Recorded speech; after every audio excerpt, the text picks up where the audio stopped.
Les amis, chers auditeurs, bienvenue sur notre chaîne Jean Sobayo et la déesse. Merci à vous d'être toujours aussi nombreux à nous suivre tous les samedis soirs sur notre chaîne YouTube Jean Sobayo et la déesse de 20h30 à 22h30. Aujourd'hui, l'émission est consacrée au thème suivant.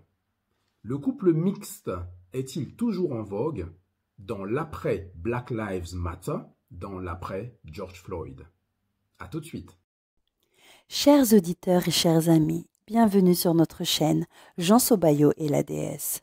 À ce qui paraît, vous êtes de plus en plus nombreux à nous suivre. C'est bien, vous êtes sur la bonne voie. N'oubliez pas de liker, commenter, partager, de vous abonner si ce n'est pas encore fait et surtout d'activer la petite cloche. Notre chaîne traite de sujets d'actualité, de droit, de finances et de relations sociales, de relations humaines et de ressources humaines. Elle se veut éducative et ludique. Elle doit permettre à l'auditeur de mieux s'informer, s'exprimer, se divertir. En plus de se former, développer ses compétences techniques et relationnelles, booster sa vie professionnelle et sa vie personnelle grâce à nos coachings que nous mettons à disposition. Le thème de cette semaine est très délicat et mérite que l'on se pose plusieurs questions.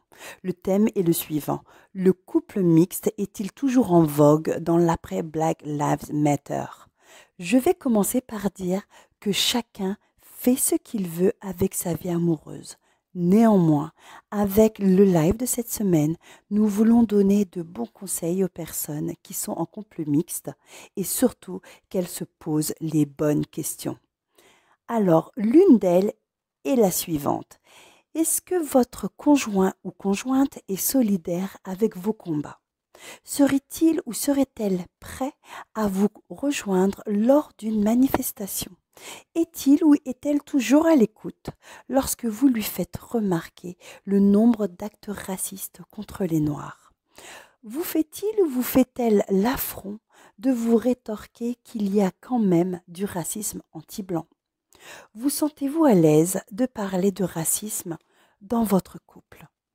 Êtes-vous toujours confortable avec le fait de militer pour votre communauté le jour et dormir avec une autre la nuit?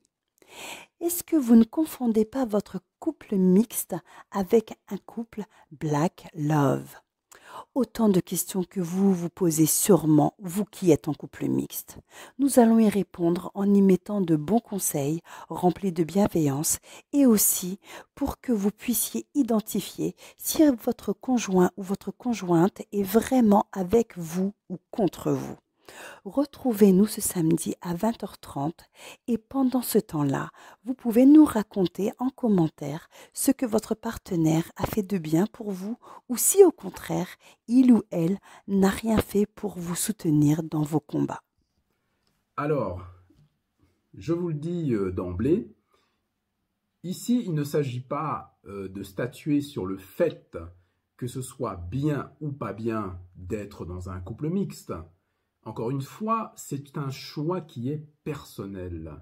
Les personnes qui choisissent de vivre dans un couple mixte font un choix qui est conforme à leur univers psychotique. Il ne nous appartient pas de nous insérer dans des affaires privées. On peut avoir une opinion sur le fait que la mixité soit une bonne chose ou non, mais enfin, le dernier mot revient aux principaux concernés. Avant George Floyd, on vivait dans un monde équilibré. On vivait dans un monde rempli d'injustice, certes, mais un monde qui avait une sorte d'équilibre entre les Noirs et les Blancs, entre les Blancs et les Noirs. Il y avait un équilibre. Qu'est-ce qui s'est passé après George Floyd? C'est là où le monde a basculé. C'est là où, comment dirais-je, l'ombre qui était repoussée par la lumière a ressurgi d'un coup.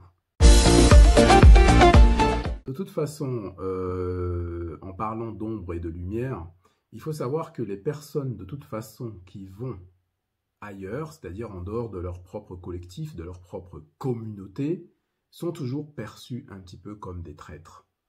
ça a toujours existé. Et on s'aperçoit que c'est encore plus vrai concernant certains peuples. C'est vrai que c'est assez compliqué quand on observe ce qu'a vécu le peuple noir. C'est assez compliqué d'accepter une sorte de mixité avec l'oppresseur d'hier. C'est compliqué. C'est compliqué parce que les stigmates sont encore là. On ne peut pas demander aux descendants de ces personnes qui ont tellement souffert, qui ont péri, bon, c'est des millions et des millions et des millions de gens. Le chiffre, on n'arrive toujours pas à le connaître exactement, mais bon, c'est un chiffre qui est vertigineux.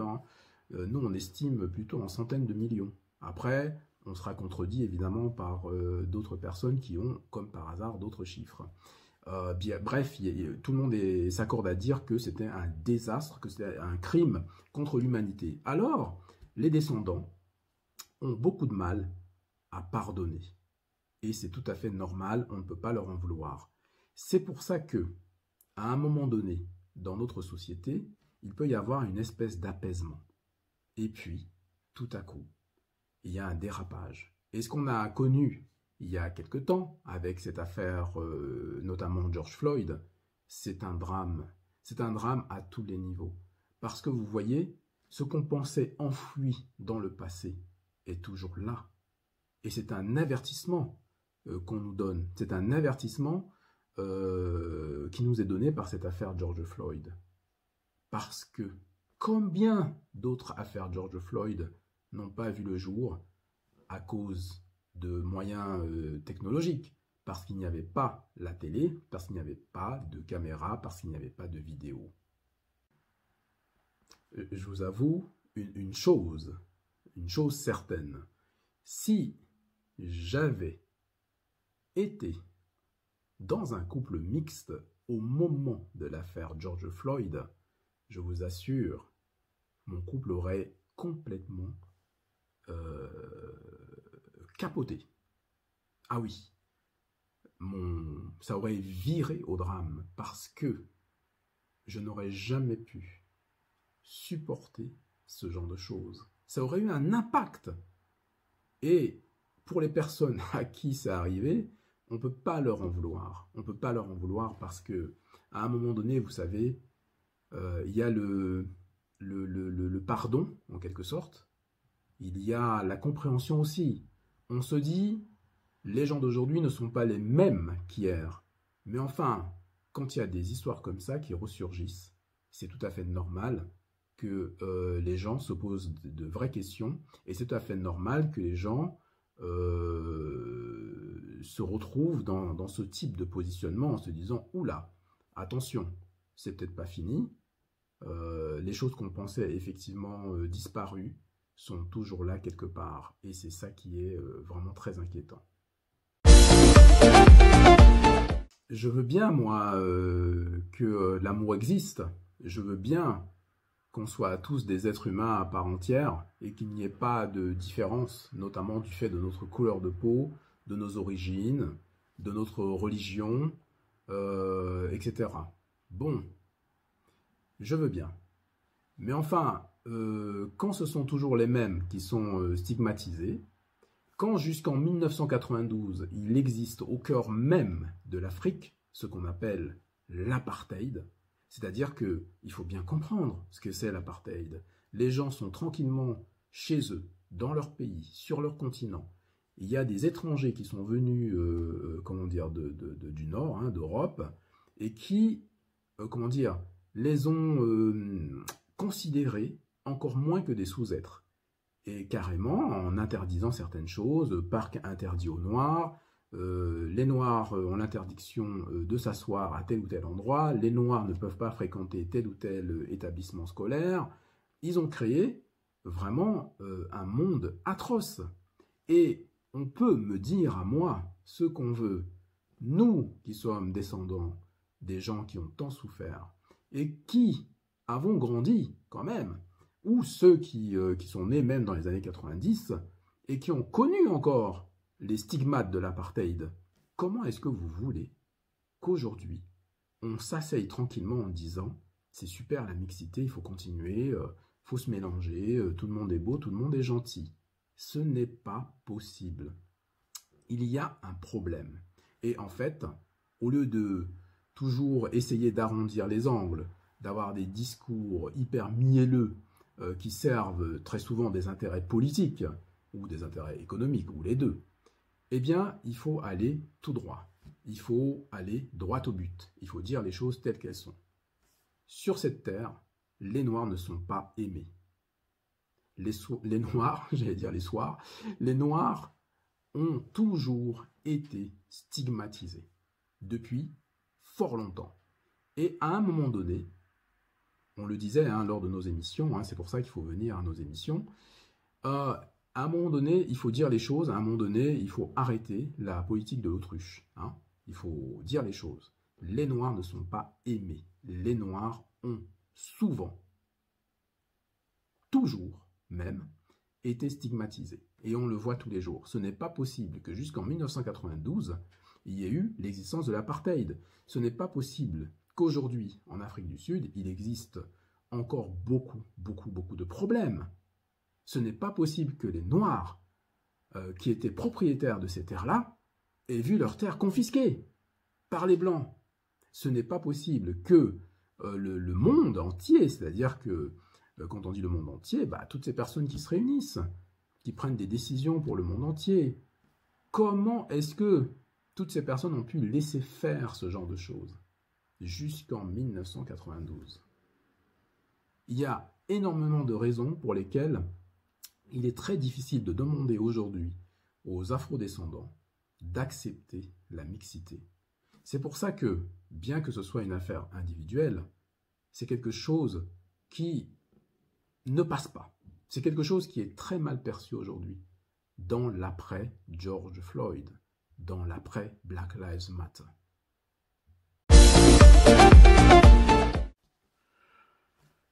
Alors les amis, chers auditeurs, je ne vais pas développer davantage.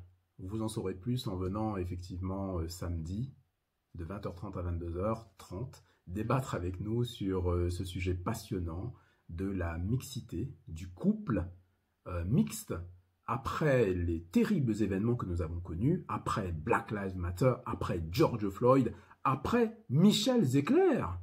Parce qu'on parle de ce qui se passe outre-Atlantique, mais regardons de plus près ce qui se passe ici sur ce territoire, sur le territoire français. Michel Zecler, Madame la députée Obono, enchaînée, etc., par les caricatures atroces de Valeurs Actuelles. Un peu plus loin, mais pas si loin que ça dans le passé, Madame la garde des Sceaux, Taubira, qualifiée de singe, illustrée d'ailleurs de singe. Bon, on a beaucoup de raisons d'être inquiet. On a beaucoup de raisons de se poser des questions sur le devenir, sur l'avenir de la mixité.